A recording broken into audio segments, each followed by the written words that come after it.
Hello to one and all. Welcome back to another tutorial on relation and function. I was a bit busy, so that is why I could not able to put more lectures on the relation. Now I am free, so I will upload another tutorial on the relation function. Hopefully, in this tutorial, we will able to finish almost 95% of the topic. Remaining typical problems on relation will be left, which we will discuss in the next lecture. Right? I will upload our assignment or relation function on this chapter in the description box. You can download it by clicking on the link given in the description box. Right?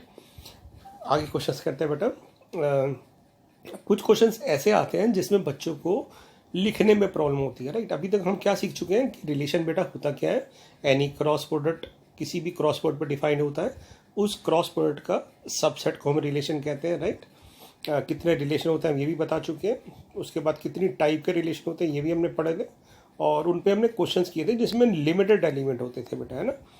अब limited element मतलब कि countable element होते थे, are में तो हम आराम से देख लेते थे। बट यहाँ क्या प्रॉब्लम है, रियल नंबर आ गया। रियल नंबर तो एक इनफाइनाइट सेट है एक तरह से, उसमें हम बता नहीं सकते कितने एलिमेंट आएंगे इस कंडीशन पे।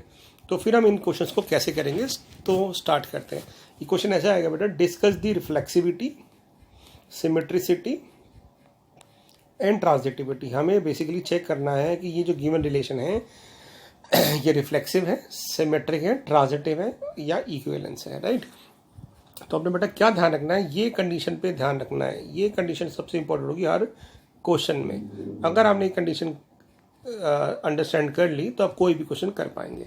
तो एक बार स्टार्ट करते बेटा। ये कह रहा है कि ये दो एलिमेंट है एक्स और वाई।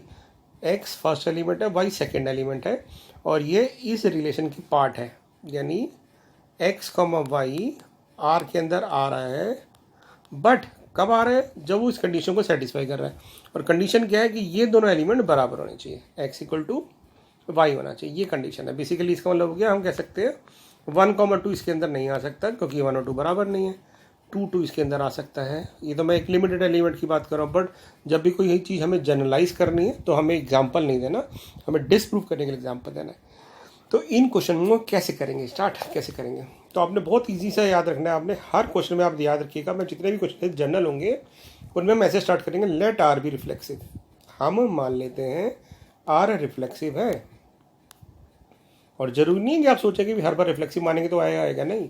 हमने लेट कर लिया आर रिफ्लेक्सिव है। तो अगर ये रिफ्लेक्सिव है तो इसका मतलब क्या हुआ, हर एलिमेंट की पेयरिंग अपने साथ जरूर होनी चाहिए। रिफ्लेक्सिव डेफिनेशन आपको याद होगी कि if X R is reflexive then A comma A belongs to R for all X, है ना, पढ़ा था हमने ये। तो हमने मान लिया कि ये आर रिफ्लेक्सिव है, और अगर रिफ्लेक्सिव है तो इसके अंदर हर एलिमेंट की पेयरिंग अपने साथ आएगी। अब क्वेश्चन क्या कह रहा है, क्वेश्चन कह रहा है बेटा कि ये जो एलिमेंट है ये तब आएंगे जब पहला और दूसरा बराबर हो। इसका मतलब है हमारा आर रिफ्लेक्सिव है, इसका मतलब X comma X belongs to R है। इसका मतलब ये दोनों एलिमेंट बराबर होने चाहिए, यानी first element must be equal to second element, which is true. X तो हमेशा एक्स के इक्वल होता है, कुछ भी नंबर होता है। एक्स अगर कोई भी नंबर है तो अपने बराबर तो ये होगा ना, तो हम कहेंगे विच इज ट्रू, क्योंकि एक्स हमारा अपने बराबर है, यानी हमारी अजम्पशन ट्रू हो गई। इसका मतलब R is reflexive, R reflexive है। राइट, इसके बाद चलते हैं सिमेट्रिक वाले पार्ट में। तो एक बार मैं सिमेट्री में जाने से पहले अगले क्वेश्चन में आप लेता बेटा, इसमें रिफ्लेक्सिव की बात करें कैसे करेंगे। तो जैसे मैंने आपको बोला हम रिफ्लेक्सिव कैसे करेंगे, स्टार्ट हम ना अभी जैसे मैंने क्या कहा कि हम हमेशा लेट कर लेंगे, let R be reflexive, let R be reflexive. हम मान लेते हैं कि आर रिफ्लेक्सिव है। तो अगर आर रिफ्लेक्सिव होगा तो इसका मतलब क्या होगा कि हर एलिमेंट की पेयरिंग अपने साथ जरूर आएगी, यानी X comma X belongs to R जरूर होगा। राइट, अब इस क्वेश्चन में कंडीशन क्या है कि जो दो नंबर यहाँ आ रहे हैं एक्स और वाई, वो इस कंडीशन को सेटिस्फाई कर रहे हैं। और कंडीशन क्या है कि उन दोनों नंबर का जो डिफरेंस है वो इंटीजर होना चाहिए, तभी हम कहेंगे। यानी हम ये कहें कि नंबर जो भी हम इस सेट से लेंगे उनको पुट करा, अगर उनका डिफरेंस इंटीजर आता है तो हम उसको इसका एलिमेंट मानेंगे, अदरवाइज नहीं। राइट, तो हमने मान लिया ये रिफ्लेक्सिव है, तो इसका मतलब X comma X belongs to R होगा। अब कंडीशन क्या है कि पहला नंबर और दूसरे नंबर का जो डिफरेंस है वो इंटीजर होना चाहिए, यानी एक्स माइनस एक्स इंटीजर होना चाहिए। ये आप समझ पा रहे हैं? मैंने पहले आर को रिफ्लेक्सिव माना, रिफ्लेक्सिव के बेस पे x comma X belongs to R होगा, और इस कंडीशन के अकॉर्डिंग दोनों नंबर का डिफरेंस इंटीजर होना चाहिए, यानी x comma x minus x integer होना चाहिए, एक्स एक्स कट गया, ज़ीरो इंटीजर होना चाहिए, तभी हम पॉसिबल है। और हमें पता है ज़ीरो तो इंटीजर होता है, तो आप कहेंगे विच इज़ ट्रू, यानी हमारी अजम्पशन ट्रू है। तो इसका मतलब क्या हो गया, R इज़ रिफ्लेक्सिव रिलेशन, यानी हमने प्रूव कर दिया कि R जो है वो रिफ्लेक्सिव रिलेशन है। ये हम रिफ्लेक्सिव वाला पार्ट करें, बट अभी सिमेट्रिक ट्रांजिटिव पे जाएंगे। एक और एग्जांपल लेना चाहूँगा मैं, जैसे ये मान लेते हैं कि हमें अगर इसमें रिफ्लेक्सिव शो करना है, कैसे करेंगे। तो अभी होप आपको समझ आ गया होगा मैंने क्या करना है। पहले हमने एज्यूम कर लेना है let R be reflexive, let R be reflexive. अब रिफ्लेक्सिव है तो इसका मतलब क्या होगा, हर एलिमेंट की पेयरिंग अपने साथ होगी, यानी x comma X belongs to R होगा। अब क्वेश्चन में कंडीशन क्या है, कंडीशन ये है बेटा कि भी जो भी दो नंबर यहाँ आएंगे उनका डिफरेंस का मॉड इवन होना चाहिए, यानी x और x अगर आ रहे हैं तो इनके डिफरेंस का मॉड इवन होना चाहिए, यानी mod x minus x even होना चाहिए। x माइनस एक्स तो ज़ीरो हो गया, और ज़ीरो तो हमारा इवन नंबर होता है, क्योंकि इवन नंबर होते हैं बेटा जिसको हम 2 टाइम्स इंटीजर लिख सकते हैं। तो ज़ीरो को हम 2 इंटू कुछ भी नंबर लिख सकते हैं, 2 इंटू ज़ीरो लिख सकते हैं। तो हम इसका मतलब है ज़ीरो को हमेशा इवन नंबर मानते हैं। Are you getting my point? So इसका मतलब हमारी अजम्पशन ठीक है। So R is reflexive relation. तो in this way we can prove कि रिफ्लेक्सिव कैसे करते हैं, ठीक है ना। रिफ्लेक्सिव मतलब हम हमेशा मान के चलेंगे रिफ्लेक्सिव है, राइट। अगर आपको क्लियर नहीं है तो एक क्वेश्चन और कराता हूँ मैं, रिफ्लेक्सिव वाला ही पार्ट की बात करते हैं, जैसे ये। तो हम क्या करेंगे, अब तक हम कैसे अप्रोच लेके चल रहे हैं कि we assume that R is reflexive, ये मान के चल रहे हैं। तो लिखेंगे लेट आर बी रिफ्लेक्सिव, ये मान के चल रहे हैं। कॉमन अप्रोच है, आप देखो एक कॉमन अप्रोच चल रही है हर बार। तो अगर ये रिफ्लेक्सिव है तो इसका मतलब x comma X belongs to R होगा, यानी हर एलिमेंट की पेयरिंग अपने साथ होगी। अब कंडीशन क्या है कि दो नंबर यहाँ जो आ रहे हैं ना उनमें बाद वाला नंबर पहले से डिविजिबल होना चाहिए, यानी ये कंडीशन हमें देखनी है। इसका मतलब है हम y की जगह x लिख देंगे, इसका मतलब x इज यानी second number is divisible by first number ही होना चाहिए, second number is divisible by first number होना चाहिए। और हमें पता है कि हर नंबर अपने साथ डिविजिबल होता है, तो x is divisible by x, आप कहेंगे which is true. So our assumption is true, so R is reflexive relation, तो R कहेंगे अभी रिफ्लेक्सिव हो रहा है, ठीक है ना। तो रिफ्लेक्सिव में बहुत ईजी से अप्रोच है, आपने क्या करना है हमेशा R को रिफ्लेक्सिव मान के चलना है, मीन्स x को x बिलोंग्स टू R होगा। फिर क्वेश्चन की अकॉर्डिंग कंडीशन देखनी है, अगर रिजल्ट ठीक आ रहा है तो हम कहेंगे यानी assumption ट्रू है, अदरवाइज नहीं है। एक क्वेश्चन और कराता हूँ मैं अभी, कि आपको लग रहा होगा कि ये तो हर बार प्रूव हो जाएगा, अभी हम मानेंगे तो हो जाएगा, ऐसा नहीं है। देखिए क्वेश्चन करते हैं, यहाँ पे कंडीशन क्या है कि एक ए सेट है जिसमें सारी लाइंस एक एक्स वाई प्लेन पे यानी 2D पे है, 3D पे नहीं बात कर रहे हैं, 2D में बात कर रहे हैं। तो और कंडीशन क्या है कि L1 और L2 लाइंस है हमारे पास, और आर सेट के अंदर रिलेशन के अंदर लाइंस कब आएंगी, जो वो परपेंडिकुलर होंगी, यानी परपेंडिकुलर लाइंस का सेट है। तो इसको मैं समझाता हूँ कि ये रिफ्लेक्सिव आएगा कि नहीं आएगा। अब जैसे हमारे माइंड में आ रहा होगा कि भी ये तो हर बार है, जो हम मान रहे हैं तो आएगा, ऐसा नहीं है, हमारी कंडीशन पर डिपेंड करते हैं बेटा। तो पहले हम लेट करते हैं, लेट आर बी रिफ्लेक्सिव। हम मान लेते हैं कि आर रिफ्लेक्सिव है, तो अगर रिफ्लेक्सिव है तो हर लाइन की पेयरिंग अपने साथ होनी चाहिए, यानी L1 comma L1 belongs to are होना चाहिए। अब कुछ कंडीशन क्या है कि फर्स्ट लाइन और सेकेंड लाइन एक दूसरे से परपेंडिकुलर है, इसका मतलब first line L1 perpendicular to L1 होगी। अब कोई भी लाइन अपने साथ परपेंडिकुलर तो नहीं हो सकती, ये लाइन अपने साथ पैरेलल हो सकती है, पैरेलल कैसे भी, इनके बीच के डिस्टेंस 0 है, परपेंडिकुलर नहीं हो सकती, राइट। तो इसका मतलब L1 can not be perpendicular to L1, तो आप कहेंगे विच इज़ नॉट ट्रू, ये पॉसिबल ही नहीं हो सकता। So assumption is wrong, R is not reflexive. इसका मतलब क्या हो बेटा कि हमें ये नहीं याद रखना कि भी हमेशा आएगा, ऐसा नहीं है। देखिए हमने चेक किया कि रिफ्लेक्सिव नहीं भी आया था, ठीक है ना। एक और क्वेश्चन करते हैं, यहाँ पे पैरेलल लाइन है, इसमें देखें रिफ्लेक्सिव वाला पार्ट कैसे करेंगे, late R be reflexive.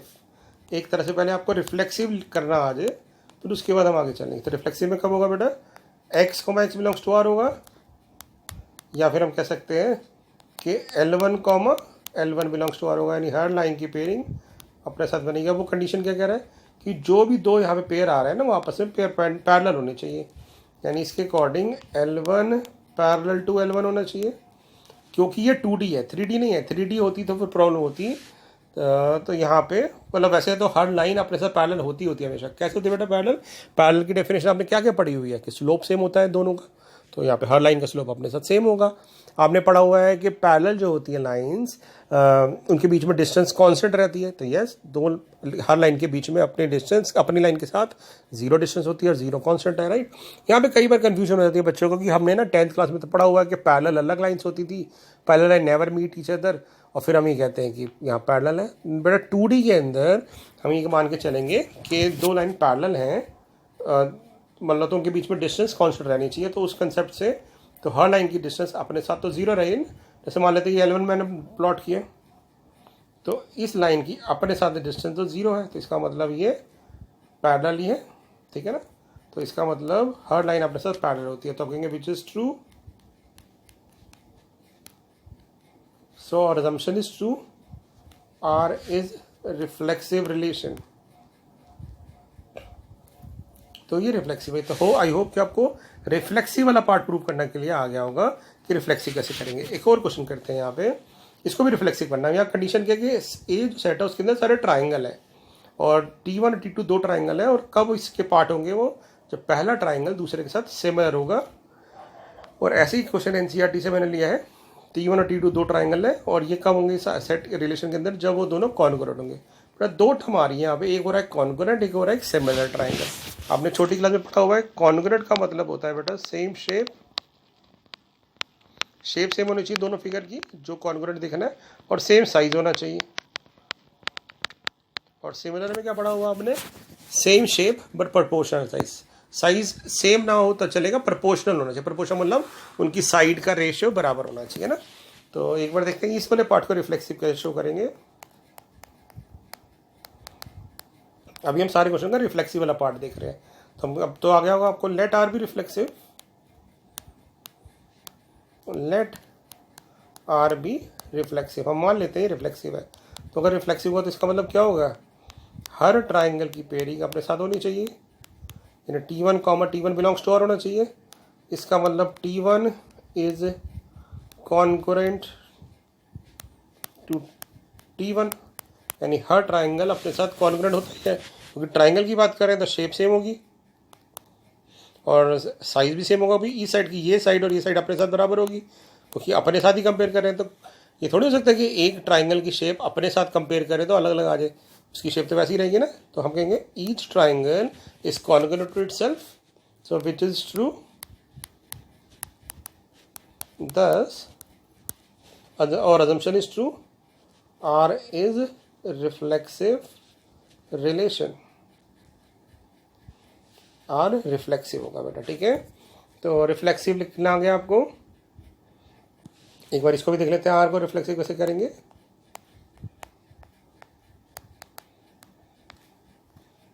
Late R B reflexive, और अगर ये रिफ्लेक्सिव है तो हर एलिमेंट की पेयरिंग अपने साथ होगी, यानी T1, T1 belongs to R होगा। इसका मतलब triangle T1 is similar to triangle T1। Similar कौन होता है, सेम शेप प्रोपोर्शनल साइज।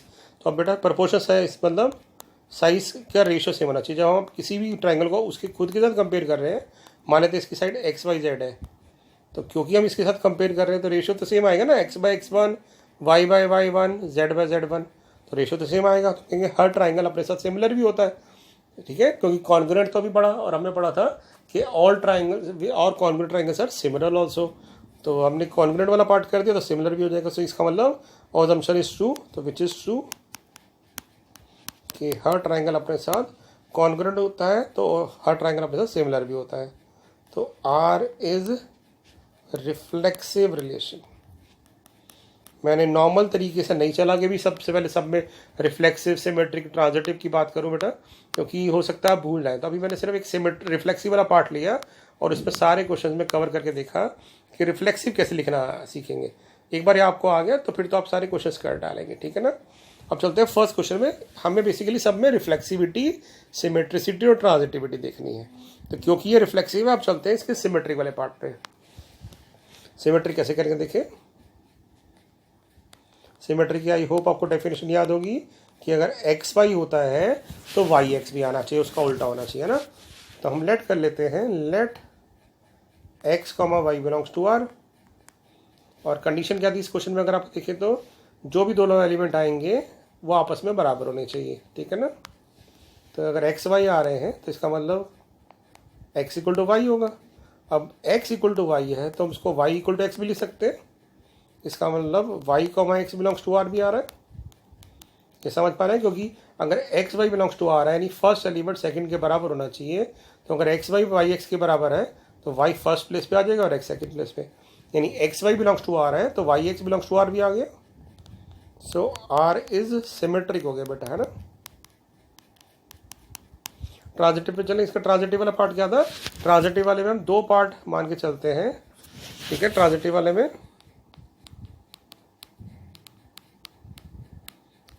आपको याद होगा क्या होता था कि हम इसमें दो पार्ट मानेंगे बेटा। Let X comma Y belongs to R and Y comma Z belongs to R. और इन दोनों के मानने के बाद हमारे पास एक्स कॉमा जेड आना चाहिए। तो अगर X Y belongs to R है तो इसका मतलब फर्स्ट एलिमेंट सेकेंड के बराबर होगा, और Y comma Z belongs to R है तो वाई इक्वल टू जेड होगा। अब क्योंकि एक्स वाई के इक्वल है और वाई जेड के इक्वल है तो इसका मतलब एक्स जेड के इक्वल आएगा। तो इसका मतलब X comma Z belongs to R हो गया। इसका मतलब आर इज ट्रांजिटिव हो गया। तो ट्रांजिटिव की तो डेफिनेशन थी कि अगर एक्स वाई और वाई जेड दोनों आते हैं तो एक्स जेड भी आना चाहिए। अब आप कहोगे क्योंकि आर रिफ्लेक्सिव भी है, सिमेट्रिक भी है, ट्रांजिटिव भी है, so R is equivalence relation. और यह रीजन भी दे देंगे कि as it is reflexive, symmetric and transitive, so it is equivalence relation. Second वाले क्वेश्चन में हम रिफ्लेक्सिव वाला पार्ट कर चुके थे, चलते हैं सिमेट्रिक वाले पार्ट पे, क्योंकि आपको लिखना आना चाहिए, इसकी प्रैक्टिस आपको करनी है।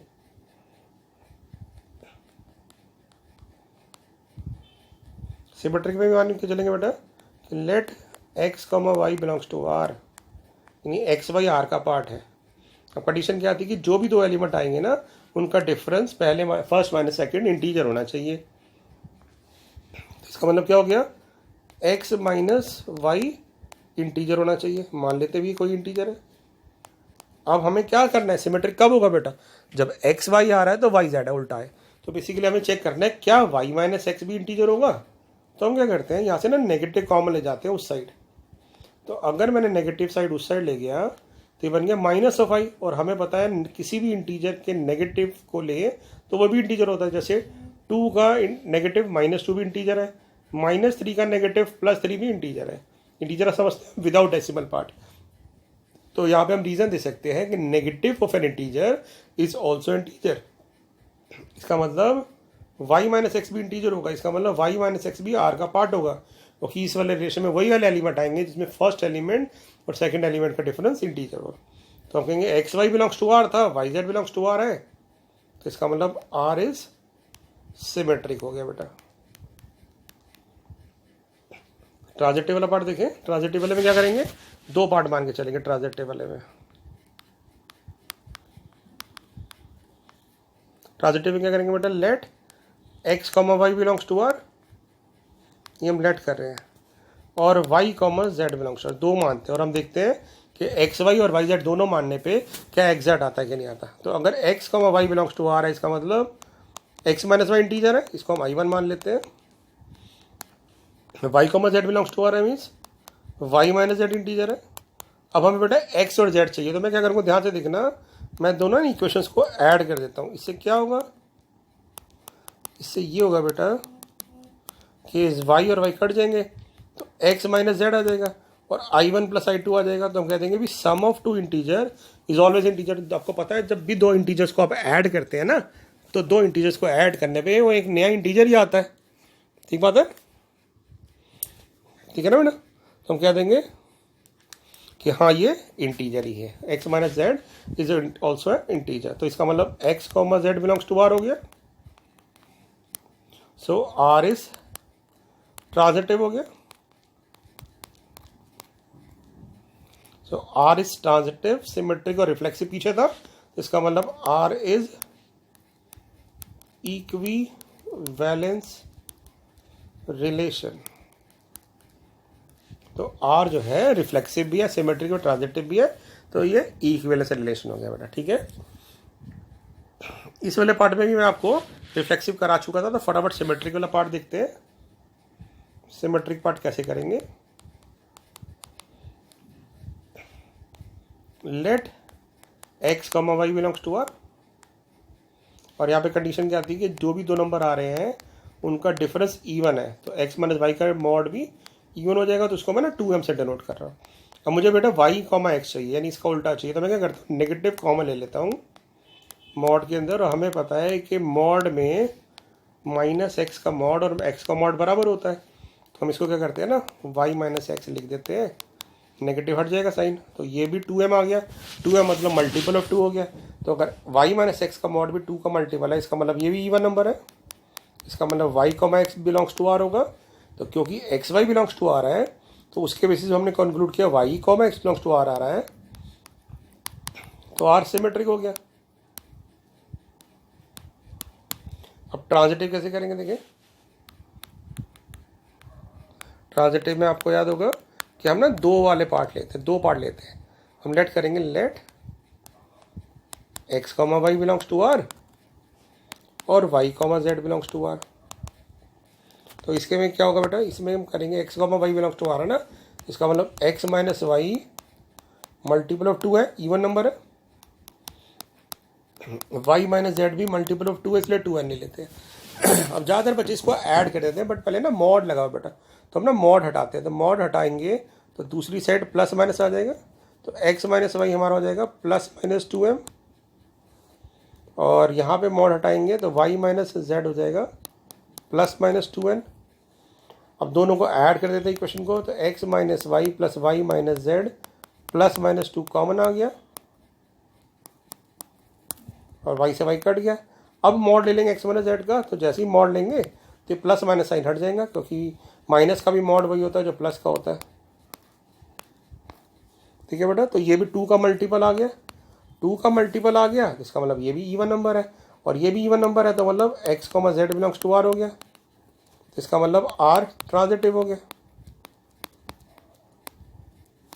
अब क्योंकि r सिमेट्रिक भी है, ट्रांजिटिव भी है और रिफ्लेक्सिव भी है, तो इस केस में भी r क्या रहेगा? इक्विवेलेंस। ये भी इक्विवेलेंस रिलेशन है बेटा। ठीक है, आई होप आपको समझ आ रहा होगा, थोड़ी प्रैक्टिस की जरूरत है। अगला क्वेश्चन देखते हैं बेटा। ये इक्विवेलेंस रिलेशन नहीं आएगा, ये हमने पढ़ा था कि रिफ्लेक्सिव आ गया बेटा, है ना, रिफ्लेक्सिव आ गया। देखते हैं इसका सिमेट्रिक पार्ट देखते हैं। यहाँ पे क्या कंडीशन है कि सेकंड वाला नंबर फर्स्ट से डिवाइड होना चाहिए।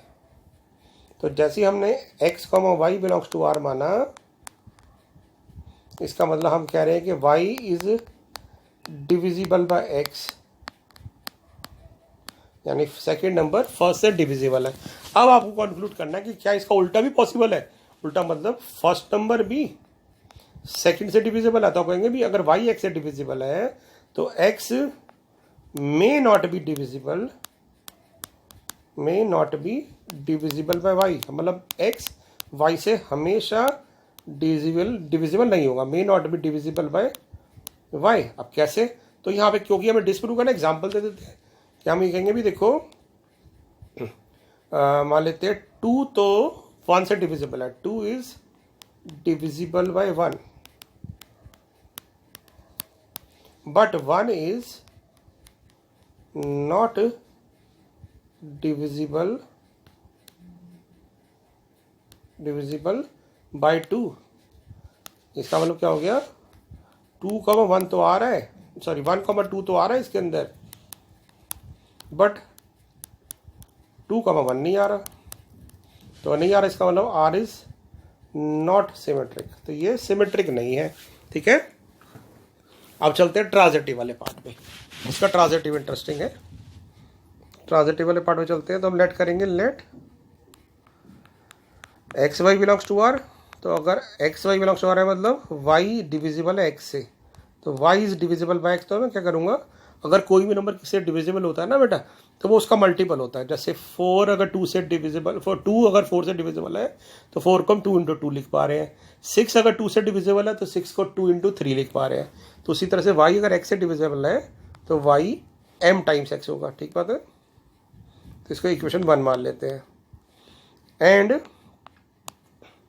Y comma Z belongs to R, हम मान के चल रहे हैं वाई जेड भी आ रहा है, इसका मतलब जेड भी वाई से डिविजिबल है, इसका मतलब जेड भी वाई का मल्टीपल होगा, इसलिए मैंने जेड को एन वाई मान लिया।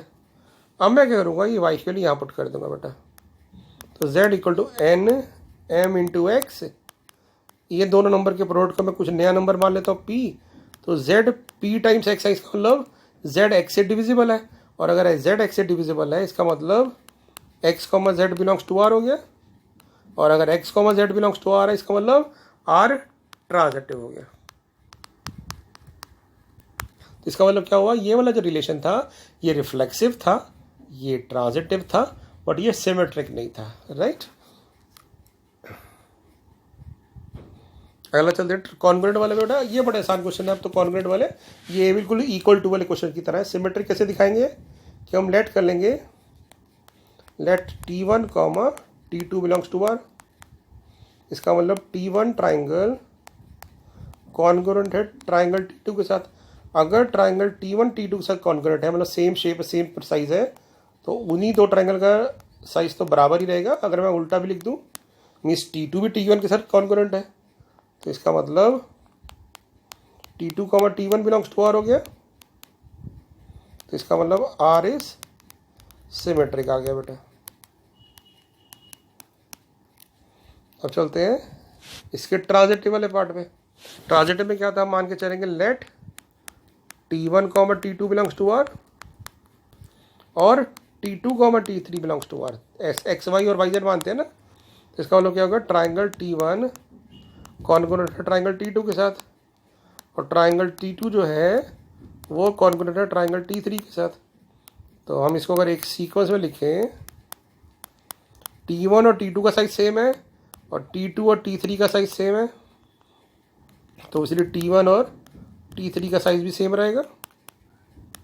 सही बात है, क्योंकि कॉन्ग्रुएंट मतलब सेम साइज होता है बेटा। तो इसका मतलब क्या हो गया कि T1 comma T3 belongs to R होगा, क्योंकि अगर वो कॉन्ग्रुएंट है तो वो इसके रिलेट करेंगे एक दूसरे से। इसका मतलब आर इज ट्रांजिटिव हो गया। और हमें पढ़ा हुआ है बेटा कि कोई ट्राइंगल अगर सिमेट्रिक रिफ्लेक्सिव और ट्रांजिटिव तीनों है, तो इसका मतलब क्या हो जाएगा, वो इक्वी वैलेंस रिलेशन। तो ये वाला रिलेशन इक्वी वैलेंस है। ठीक है बेटा, अगला सिमिलर है। सिमिलर वाला भी सेम पार्ट है। तो सिमेट्रिक में क्या कहेंगे हम, let T1 comma T2 belongs to R. तो इसका मतलब क्या होगा, triangle T1 is proportional to triangle T2। Means दो ट्राइंगल है हमारे पास, एक T1 जिसकी साइड एक्स वाई जेड है, और एक ट्राइंगल है हमारे पास T2 जिसकी साइड ए बी सी है। तो इसका मतलब साइड का रेशो सेम है, x by a equal to y by b equal to z by c. तो अगर x by a y by b और जेड बाई सी सेम है, इसका मतलब इनका उल्टा भी सेम होगा, क्योंकि अगर ये रेशो के आ रहा है तो इनका रेसिप्रोकल हो जाएगा रेशियो। तो एक्स बाई ए फिर आ जाएगा बी बाई वाई और सी बाई जेड सेम रहेगा। यानी हम कह सकते हैं triangle T2 is also similar to triangle T1, यानी T2 common T1 belongs to R हो गया। सो आर इज सिमेट्रिक आ गया। ठीक है, अब चलते हैं ट्रांजिटिव वाले पार्ट पे। ट्रांजिटिव में दो केस मानते हैं बेटा आप, है ना, कि T1 और T2 बिलोंग्स टू आर होगा और T2 comma T3 belongs to R होगा। अब इसे क्या मिलेगा, triangle T1 is similar to triangle T2, और इससे क्या मिलेगा, triangle T2 is similar to triangle T3। यानी इन दोनों को कंपेयर करेंगे तो इसका मतलब T1 भी T3 के साथ कॉन्ग्रुएंट है, तो सॉरी सिमिलर है, तो इसका मतलब T1, T3 belongs to R है। इसका मतलब R इज ट्रांजिटिव है। इस वाले क्वेश्चन में भी हमने रिफ्लेक्सिव, सिमेट्रिक एंड ट्रांजिटिव कर दिया, तो ये भी क्या बन जाएगा, इक्विवेलेंस रिलेशन। ठीक है। लास्ट टू पार्ट्स, पैरेलल और परपेंडिकुलर लाइंस। पैरेलल में हमने बेटा रिफ्लेक्सिव वाला पार्ट कर लिया था। अब क्या ये सिमेट्रिक होगा, एक बार फटाफट सोच के देखिए, क्या ये सिमेट्रिक होगा। Let us discuss this. Let L1, L2 belongs to R, यानी L1 लाइन L2 लाइन के पैरेलल है। तो अगर L1 L2 के पैरेलल है तो ऑब्वियसली ये भी तो इसके पैरेलल होगी, क्योंकि अगर इस लाइन का स्लोप सेम है इसके साथ तो इसका भी तो सेम होगा। तो हम कहेंगे yes, if L1 is parallel to L2 तो L2 is also parallel to L1, यानी L2, L1 भी R को बिलोंग करेगा। इसका मतलब R इज सिमेट्रिक होगा। ठीक है बेटा, अब चलते हैं ट्रांजिटिव वाले पार्ट पे।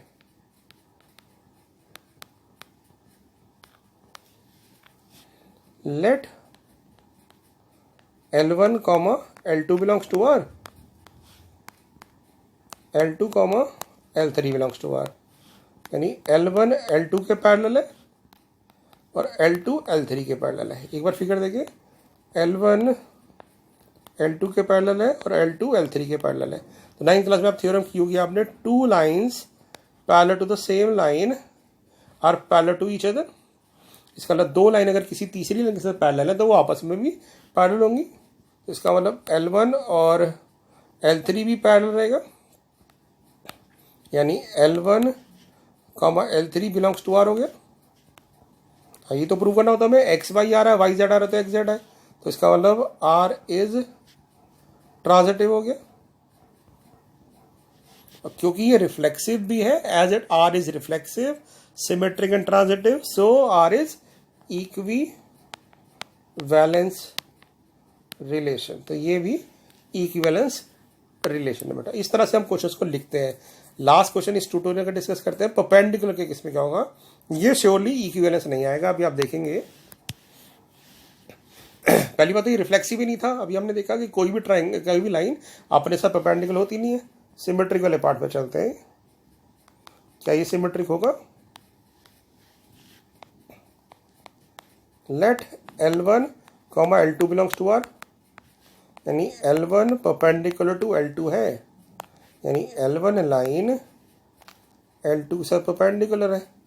तो अगर L1 L2 के साथ परपेंडिकुलर है तो ऑब्वियसली ये भी तो 90 बनेगा। तो इसका मतलब L2 भी L1 के साथ परपेंडिकुलर रहेगी, तो यानी L2, L1 भी R के अंदर आएगा।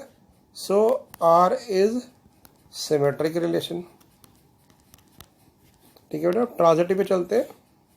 रिफ्लेक्सिव नहीं था, सिमेट्रिक है। तो L1, L2 belongs to R, इसका मतलब L1 L2 के साथ परपेंडिकुलर है, L2 L3 belongs to R, A और B और BC है, तो L2 L3 के साथ परपेंडिकुलर है। ये समझ पा रहे हैं आप कि AB और BC है, AB मान रहे हैं R का पार्ट और BC मान रहे हैं, तो A B के साथ परपेंडिकुलर है, B C के परपेंडिकुलर है। एक बार इसको फिगर बनाए इधर, कैसे बनेगी। L1 परपेंडिकुलर टू L2 है और L2 L3 के साथ परपेंडिकुलर है। इसका मतलब 2 डायमेंशन ज्योमेट्री है, इस प्लेन पे बना रहे हैं। इसका मतलब L1 तो L3 के साथ पैरेलल हो गई। ठीक है बेटा, 3D में ये अलग चीज होती, बट क्योंकि 2D है तो 2D में मान सकते हैं। 3D होती तो ये केस सही भी हो सकता था, जैसे आप लेते हैं ना 3D में आपका X axis, Y axis, Z axis, तो उसी लॉजिक से हम कह सकते हैं। बट 2D है तो 2D में ही पॉसिबल नहीं है। तो इसका मतलब L1 L3 के पैरेलल होगा, यानी L1 L2 के साथ L3 के साथ परपेंडिकुलर नहीं होगा, सो आर इज नॉट ट्रांजिटिव, और ये इक्विवेलेंस तो बिल्कुल भी नहीं है क्योंकि ये रिफ्लेक्सिव नहीं था, ये ट्रांजिटिव नहीं था। तो ये रिलेशन कैसा था, रिफ्लेक्सिव नहीं है, ट्रांजिटिव नहीं है, बट ये रिलेशन आपका सिर्फ सिमेट्रिक है, राइट। तो इस टाइप के क्वेश्चंस एग्जाम में आते हैं, इसको लिखने का आपको पैटर्न ध्यान रखना है। अभी ये टॉपिक खत्म नहीं हुआ, इसमें थोड़े से टिपिकल क्वेश्चंस हो रहे हैं जो हम अगले 2 ट्यूटोरियल्स में डिस्कस करेंगे और फिनिश करेंगे इसको। Till then you can revise these two questions, और आई होप आप इसकी फर्स्ट एक्सरसाइज यानी जो एनसीईआरटी की फर्स्ट एक्सरसाइज है 1.1 इसको ट्राई कर पाए, ठीक है। और इसका मैं असाइनमेंट्स आपको अपलोड कर दूंगा इसी के साथ, तो you can download that assignment, ठीक है। Thank you so much.